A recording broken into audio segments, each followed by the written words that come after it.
हमारे समाज में बहुत सारे ऐसे लोग हैं जो हर दिन आत्महत्या या खुदकुशी करने के बारे में सोचते हैं और इनमें से ज़्यादातर लोग इसे तब महसूस करते हैं जब वो तनाव में या डिप्रेशन से गुजर रहे होते हैं। ज़्यादातर मामलों में यह समस्या कुछ समय तक रहने वाली होती है और उस समय तक उसका इलाज भी संभव होता है, लेकिन कुछ मामलों में यह पीड़ित व्यक्ति को आत्महत्या करने पर मजबूर कर देता है और उसको इस काम को करने के जोखिम में डाल देता है। आजकल की ज़िंदगी में आत्महत्या करने की कोई एक वजह नहीं है, नहीं तो क्यों कोई व्यक्ति अपने जीवन को ख़त्म करने की कोशिश करने लगता है। लेकिन कुछ कारण ऐसे होते हैं जो आत्महत्या जैसे जोखिम को बढ़ा देता है और ऐसे लोग मानसिक रूप से बहुत कमज़ोर होते हैं और अपने जीवन में हमेशा ही उदास और निराश ही रहते हैं।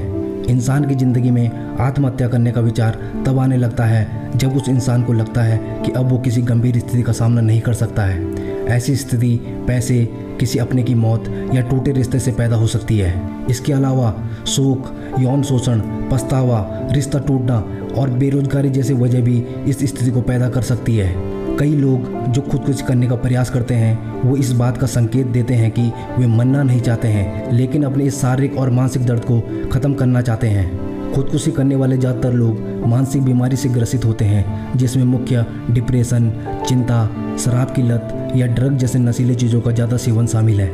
ज़्यादातर देखा गया है कि शराब या ड्रग का सेवन करने वाले लोग गंभीर नशे में लिप्त हो जाते हैं और ऐसी स्थिति में बिना कुछ सोचे समझे खुदकुशी करने का प्रयास करते हैं और ज़्यादातर लोग खुदकुशी शराब के नशे में ही करते हैं। कुछ आत्महत्या के मामलों के पीछे इंसान की बेकाबू भावनाएं जिम्मेदार होती हैं। कई बार लोग स्ट्रेस, आर्थिक समस्याएं, रिलेशनशिप की समस्याएं जैसे ब्रेकअप या प्रताड़ना से तंग आकर सुसाइड जैसे कदमों को उठा लेते हैं। सुसाइड का सबसे ज़्यादा खतरा उन लोगों को होता है जिसने पहले कभी खुदकुशी की हो।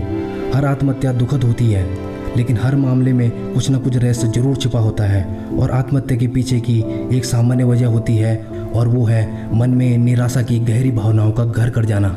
कई बार लोगों को ऐसा लगता है कि वह जिंदगी और हालातों से पैदा हुई स्थिति का सामना नहीं कर पाएंगे या उन समस्याओं का समाधान नहीं तलाश पाएंगे और इन हालातों से घबराकर लोग आत्महत्या करने को ही एकमात्र समाधान समझ लेते हैं, जबकि ये समस्याएं वाकई कुछ समय की होती है।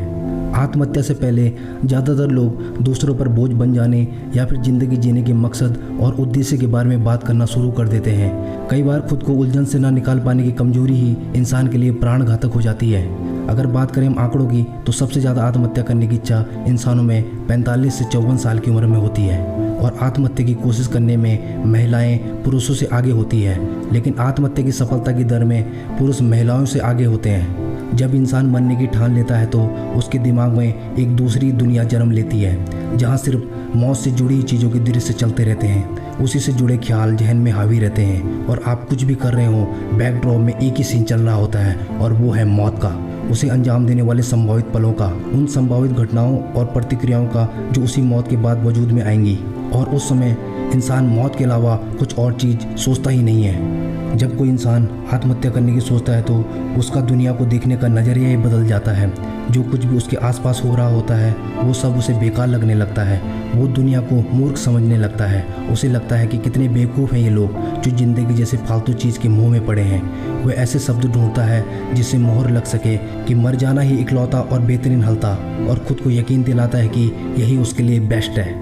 और एक बार मरना तय करने के बाद उसके उपायों की खोज शुरू हो जाती है।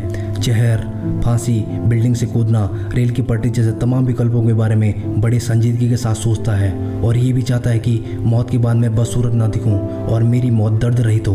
और सबसे दिलचस्प सवाल होता है कि जब वो सोचता है कि मेरी मौत की खबर जब सुनकर आएगी तो मेरे करीबी दोस्त मेरे बारे में क्या सोचेगा, वो मेरे बारे में क्या कहेगा, और जो शब्द वो कहेंगे वो खुद ही इमेजिन करने लगता है। और सिर्फ दोस्त ही नहीं, वो सब लोग उसके जहन में आते हैं जो किसी न किसी तरह उससे जुड़े हुए थे।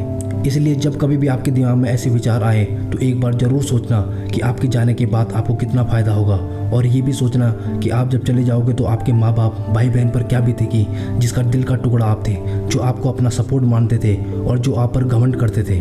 दोस्तों, दुनिया में समस्याएं सभी के साथ आती है और बहुत सारे ऐसे भी लोग हैं जिनके पास हाथ नहीं है, पैर नहीं है, लेकिन फिर भी वो अपनी ज़िंदगी से नहीं हारते बल्कि उसका डटकर सामना करते हैं। जबकि आपके पास ये सब चीज़ होने के बावजूद भी आप अपनी ज़िंदगी को बोझ समझते हैं। इसलिए दोस्तों, ये ज़िंदगी आपको बहुत बड़ी किस्मत से मिली है और न जाने इसके बाद आपको कब इंसान का रूप मिले।